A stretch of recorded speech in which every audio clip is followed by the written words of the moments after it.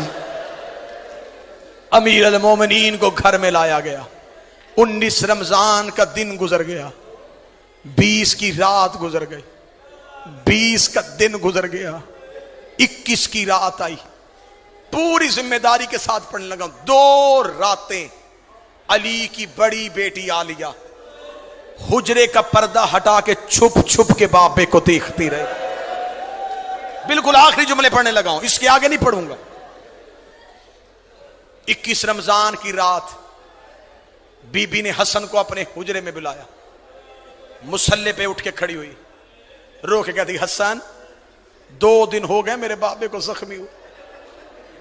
میں یہ جملہ اپنی ماؤں بہنوں کے لیے پڑھنے لگا، رو کہتی حسن بتا میرا بابا بچ جائے گا؟ حسن رو کہتے زینب بابے کی آخری رات ہے، رو کے کہتی پھر مجھ پہ ایک احسان کر، میں ماں کے بغیر کبھی بابے سے ملی نہیں تھی، ایک بار مجھے اپنے ساتھ لے جا کے بابا ملوا دے۔ حسن کی کمر کے پیچھے چلی علی کی بیٹی، علی کا حجرہ بیٹوں سے بھرا ہوا تھا۔ حسن کی آواز آئی بابا تجھے زینب ملنے کے لیے آئی ہے۔ علی بسم اللہ کہہ کے اٹھ کے بیٹھے۔ علی کی آواز آئی میرا ہر بیٹا میرے حجرے سے چلا جائے، آج میری بیٹی مجھے ملنے کے لیے آئی ہے۔ علی کی بیٹے حجرے سے نکلنے شروع ہوئے، زینب کا بدن کانپنا شروع ہوا۔ ادھر سے حسین زینب کے قریب سے گزرے، بی بی نے اب حسین کی ابا میں ہاتھ ڈالا، رو کے کہتی تو تو رک جا، تو تو میرے حصے کا بھائی ہے، تیرے بغیر تو میں کربلا بھی نہیں جا سکتی۔ علی کی آواز آئی حسین تو بھی چلا جا، اب اکیلی بیٹی رہ گئی اور ایک زخمی باپ رہ گیا۔ بی بی رو کری بابا میں زندگی میں تجھ سے کبھی بولی نہیں تھی، بابا تیری آخری رات ہے۔ علی کی آواز آئی زینب میرے سرہانے بیٹھ کے مجھے قرآن سنا۔ علی کی بیٹی نے قرآن پڑھنا شروع کیا، علی نے رونا شروع کیا، رو کری بابا تو کیوں رو رہا ہے؟ رو کر بس تیرا لہجہ سننا تھا، اب مجھے پتا چل گیا تو شام کے بازاروں میں خطبے پڑھ لے گی۔ ادھر علی کی آنکھیں بند ہونی شروع ہوئی، زینب رو کری بابا جلدی نہ کر، میں نے تیرے کہنے پہ قرآن سنایا، ایک بار آنکھیں کھول، مجھے بتا رسیاں کیسے پہنتے ہیں، مجھے بتا بازاروں میں کیسے چلتے ہیں، مجھے بتا شرابی سے کیسے بولتے ہیں، مجھے بتا پتھر کیسے کھاتے ہیں۔ آواز آئی قالوا انا للہ و انا الیہ